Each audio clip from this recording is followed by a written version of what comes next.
Okay, folks, today we got kind of a twofer.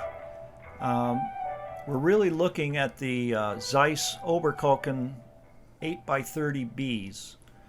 It's evidently there were two models. This is the second one with the fold down eye cups. What I just want to tell you about this thing is yeah, you can get more modern and waterproof models. But you know what? Of all the 8x30s that I've had, I really haven't. Of the Poros, whether old or new, of the newest that we've tested, I've never had better performance than this. These are very nice and sharp. Um, Real quick, I'll give you some stats. Of course, you can anticipate they got the BAK4 prisms. We're talking about 6.3 degrees field of view. Translates basically into 50 degrees apparent field of view. That's not really super wide, but the view that you get across that 50 degrees is quite nice. As usual, you're looking at about 3.75 millimeters of your exit pupil, and that's typical for your 8x30s. Considering the field of view combined with the eye relief, surprise, surprise, I can keep my glasses on, use these, and enjoy the full field. And I can hardly get that out of anything new today. Um, these are really nice. They're not heavy. They're 525 grams of weight.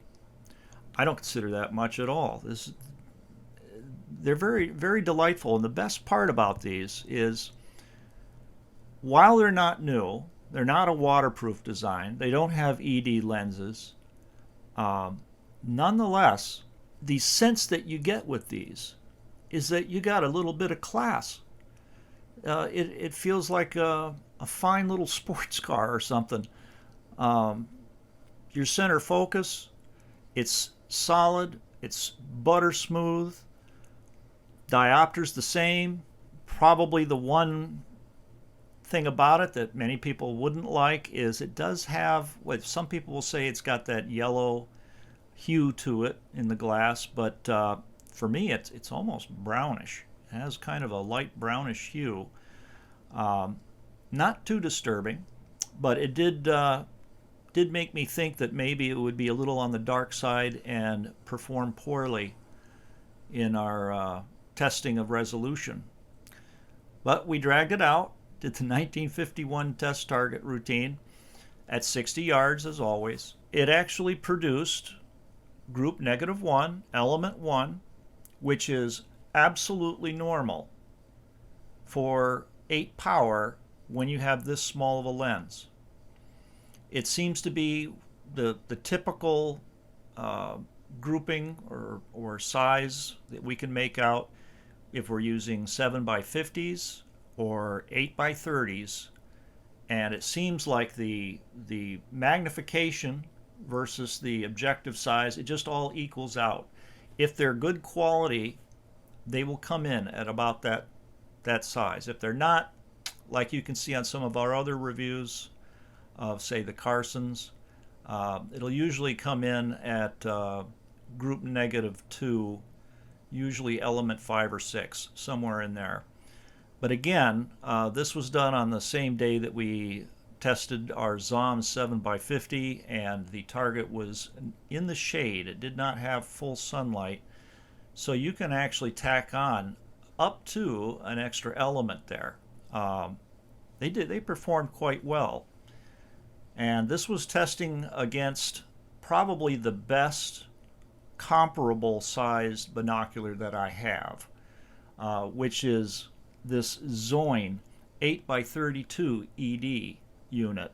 The Zoins, they come in to this country under, they have different branded names. It's basically the same binocular. It is actually a surprisingly nice unit. Very large eye lenses, and we're looking at 8.2 degrees, and it's real, folks. It's huge. you can kind of get lost in it. The only downside, I would have to say, is that being anti-porros, you're getting the opposite of that sense of 3D depth. It actually just, the closer you bring those lenses into each other, the more two-dimensional it becomes. And it does produce kind of a two-dimensional picture, but it's a lovely picture. The color is absolutely perfect, and there's I really worked at it. I can't see any color aberration at all. The ED lenses actually do what they're supposed to do in what's a relatively inexpensive unit. You should be able to, pick these up from China around $150. A really astounding unit, and it gave us group -1, element 2. And again, if we had more sun on that target, it'd probably do better than that. Nonetheless, that's rather unusual, because generally your 8x30s, if they're good quality, they will come in exactly where this came in at. And I just appreciated the fact that I could see all the way out to the edge, and it was kind of worth it. The sweet spot is not as great as I would wish it to be. It's still, you're looking at about 50%, which is, it tends to be the norm.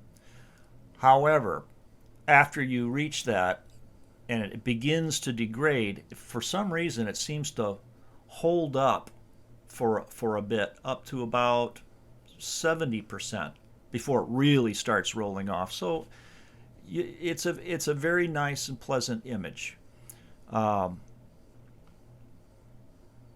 Yeah, I like it. And if you want to pick one of these up, you can certainly get new. But boy, it's really got some vintage mojo going for it. It's just it's really lovely. And it's one of the purchases I've made that I'm actually thoroughly happy with, and I'm going to keep this one. But that's your Zeiss, and you guys probably ought to check out these Zoins. They also have this very cute little compass here on your focus wheel, and it works. Yeah, a nice addition, both of them. Hope this helped. Hope you enjoy it. That's it. See you, folks.